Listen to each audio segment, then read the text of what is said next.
Olá, tudo bom? Hoje nós vamos falar um pouquinho sobre literatura. Nós vamos falar baseado num artigo publicado na revista científica multidisciplinar Núcleo do Conhecimento por professoras que resolveram investigar o trabalho de professores que leem para bebês. Isso mesmo, bebês. Será que esses professores conseguem essa interação? Como eles percebem essa interação? Esse material foi produzido pela Aile Dalla Cunha Salgo Silva e pela Thaís Regina Desidério. São duas professoras pós-graduadas que conseguiram compreender um pouquinho mais as percepções dos professores a partir da seguinte pergunta-problema, que também pode ser chamado questão norteadora. O pedagogo, fazendo uso da literatura, consegue perceber o desenvolvimento afetivo, cognitivo e social das crianças? Então veja, é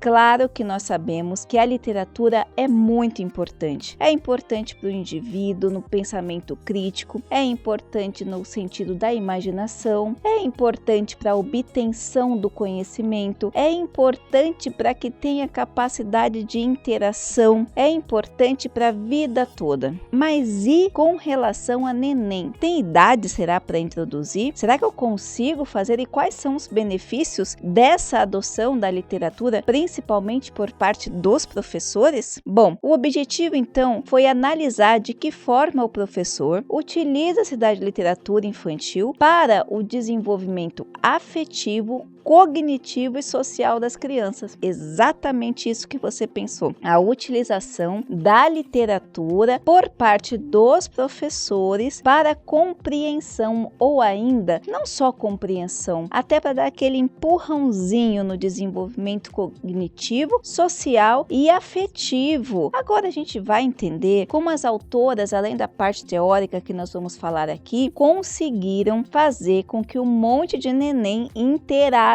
com a literatura. Pense, é muito interessante esse artigo e eu convido você a ir até a revista Núcleo do Conhecimento e observar, embora nós iremos falar aqui, vocês conseguiram ver as fotos, mas observar o artigo na íntegra até para que você possa adotar, seja como pai ou professor. Bom, o contexto dessa pesquisa foi numa escola de educação infantil no município de Matupá, estado do Mato Grosso, através da observação das crianças e também da entrevistas com os professores. O que nós temos então? Nós temos por parte das autoras algumas alusões importantes para a gente tratar aqui. Bom, a primeira delas é que quando a criança inicia o seu contato com a leitura, desde cedo, ela tende a ser um adulto com maior pensamento crítico, melhor habilidade de resolução de problemas e no aprendizado. Isso nós já falamos anteriormente, mas é bom reforçar mais uma vez. Ouvir a história é muito importante na formação de qualquer criança. É o início da aprendizagem para que ela possa ser um leitor e tornar-se então um leitor literário, começar a aprender, compreender o mundo de maneira diferente. É por isso que todos nós que têm contato com crianças devemos nos inclinar a enfatizar a importância da leitura e, é claro, interagir. E no Brasil, isso não é uma realidade que sempre existiu. A literatura só começou a ser produzida no Brasil em 1808. Antes disso, apenas algumas crianças muito privilegiadas, aquelas que tinham acesso à Europa ou alguém que vinha da Europa, até tutores particulares, tinham então esse acesso à literatura. Não que muito tempo no Brasil isso não tenha sido uma realidade e até hoje por parte de algumas crianças essa dificuldade no acesso, especialmente porque a maioria das famílias brasileiras não possui hábito de leitura. E ora, se eu não possuo o hábito da leitura, como eu vou ensinar meus filhos a ler? Qual é a importância que eu vou dar nessa interação da criança com a literatura se ela não tem nenhum modelo para replicar? Mais uma vez, vez os autores ressaltam que, infelizmente, esse é o nosso quadro e por isso a importância do professor já apropriar-se desde cedo dessa introdução, desse contato da criança com a literatura, para que ela por si só desenvolva, baseado, é claro, nas práticas de aula, esse hábito pela leitura. Esse hábito pela leitura desde cedo, inclusive, pode estar associado ao fato do Brasil possuir uns piores índices de letramento, ou seja, a criança até sabe juntar os símbolos na 8ª série, 9º ano ou até no final do ensino médio, mas ela não consegue compreender o que está lendo, o que nós chamamos de analfabeto funcional. Por quê? Porque esse contato com a literatura, ele é justamente capaz, ou ele é a ponte para que a criança vá trabalhando em todo esse processo de ensino, de conhecimento, de imaginação, na medida que ela for desenvolvendo as suas habilidades cognitivas. O artigo ainda traz para a gente o seguinte: ouvir histórias é muito importante na formação de qualquer criança. É o início da aprendizagem para ser um leitor, e tornar-se um leitor é começar a compreender e interpretar o mundo. Por isso precisamos ler as histórias para as crianças sempre e sempre. E aí a gente vê mais uma vez, puxa, como que a gente tem essa necessidade tão grande até hoje e ainda a gente tem essa acessibilidade reduzida. Claro que nos últimos anos melhorou bastante, mas vamos entender um pouquinho mais como se deu. Então nós já falamos que em 1808 começou a produzir, porém só lá no finalzinho do século XIX é que algumas obras começaram a circular, traduzidas por Carlos Jansen, pioneiro na tradução e adaptação de textos como Contos Seletos, Das Mil e Uma Noites, o Robinson Crusoe, para quem já é mais velhinho ouviu bastante Robinson Crusoe, As Aventuras de Celeberrimo Barão de Munchausen e outros contos que o artigo traz aqui pra gente. Mas o grande mesmo impulsionador para que essa leitura infantil fosse produzida no Brasil e para que outros autores começassem a se emancipar, a se interessar por escrever e até a produção por parte das editoras, foi o nosso querido Monteiro Lobato, que iniciou em 1921 com a primeira publicação dele, chamado A Menina do Narizinho Arrebitado. E aí sim, houve então essa compreensão do enredo, da imaginação, da linguagem visual na literatura e como deveria ser introduzida ou melhorada ou acessada essa questão da literatura infantil. Agora,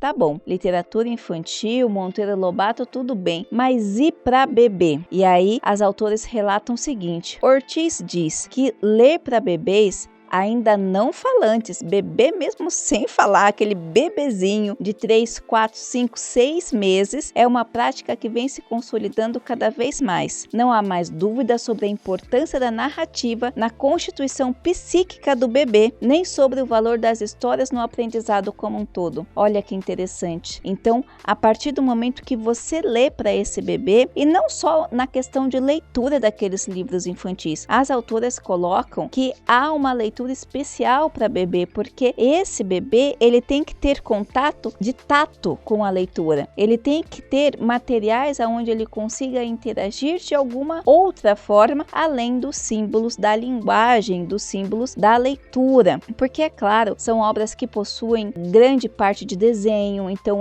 o bebê ele pode visualizar aquelas cores, eles vão ser atrativos para o bebê. Tem a questão, como eu já falei, do tato, do formato. Então, literatura infantil para bebê, direcionada para bebê, ela possui uma série de atributos próprias daquela idade. E aí, as autoras relatam mais uma vez e entram na história sobre a importância do professor como auxiliar literário nessa pesquisa com bebês. Então, a pesquisa foi realizada durante alguns meses presencialmente numa escola municipal do Mato Grosso, município de Matupá, observando então os bebês e fazendo a entrevista de forma individualizada com os professores, para que eles pudessem ter toda a liberdade, toda a fluidez para se expressar na relação de não só compreensão e percepção da literatura, mas da demonstração de como eles fazem, né? Lembra lá no comecinho que eu prometi que traria como você faz para organizar um monte de bebê? E a gente vai entender um pouquinho mais através das falas desses professores. As autoras colocaram o seguinte: ao analisar os dados, observamos que a maioria dos professores utilizam uma forma de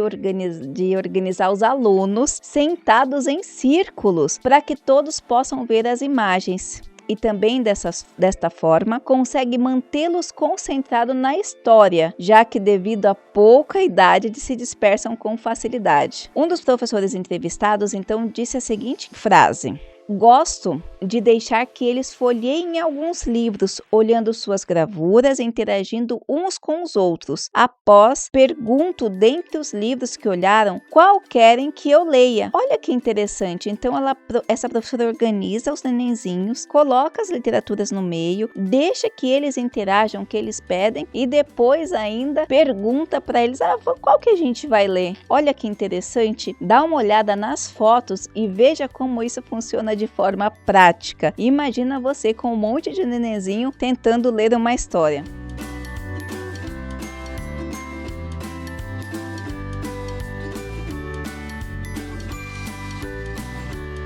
O professor então diz, um outro professor dessa entrevista diz, ele percebe que a criança que é inserida no mundo da leitura terá mais facilidade em empreender, pois sua imaginação, oralidade e atenção são trabalhadas através dos livros. Porém, outro professor ainda acrescenta, quando uma criança ouve uma história, ela entra nesse mundo faz de conta. Isso faz com que ela consiga associar aprendizados e aplicá-los no mundo real, como é o caso das fábulas. E aí, para terminar essa apresentação, a gente vai falar sobre a importância da família, embora a gente já tenha dito que não é um hábito de ler. Mas um dos professores falou que quando a família tem hábito pela leitura, eles conseguem investigar isso já na criança pequenininha, no desenvolvimento da criança. No final, então, a gente tem esse estudo concretizando as informações que os professores analisados conseguem perceber a literatura como forma de desenvolvimento afetivo, cognitivo, social na educação infantil, relatando através das entrevistas realizadas que esta possui grande importância no aprendizado das crianças e que esse é um dos meios mais eficazes para a construção do conhecimento, pois é a partir dela que a criança irá despertar o gosto pela leitura e, consequentemente, no futuro terá um melhor. Assim, desenvolvendo bem, a gente compreendeu, ou as autoras compreenderam, que os professores que buscam metodologias e recursos diversos procuram então maneiras mais prazerosas e maneiras mais produtivas de fazer essa relação da criança nessa idade infantil de neném ou até 1, 2 anos, que é a faixa etária que eles trabalharam aqui, conseguem então começar a introduzir de forma ainda muito preliminar, mas muito efetiva, esse gosto pela leitura. E aí elas concluem falando o seguinte: a afetividade e a socialização entre elas, como também entre alunos e professores, são auxiliadas, fazendo com que isso o torne uma criança e um adulto melhor e que tenha respeito mútuo, já que também essa socialização será trabalhada já nessa primeira fase. Aspectos importantes para a gente finalizar: para você que está produzindo um material, eu gostaria de deixar que você pensasse um pouquinho, não só sobre a importância dos artigos científicos, que é o caso que nós acabamos de tratar, mas o cuidado que esse material apresentou com relação aos critérios éticos. Então, se você observar, os rostinhos dos bebês, eles são tampados com umas caretinhas, com umas fotinhas, com umas gravurinhas, desenhadas, a carinha do nenê desenhada. Isso faz parte dos aspectos éticos da pesquisa. E ainda o artigo trouxe fotos de livros como exemplo para que você, ou pai ou educador, possa também trabalhar essa leitura com as crianças, especialmente nesse caso com os bebês. Eu espero ter feito aqui uma apresentação à altura desse material e um grande abraço, conte sempre conosco, até a próxima!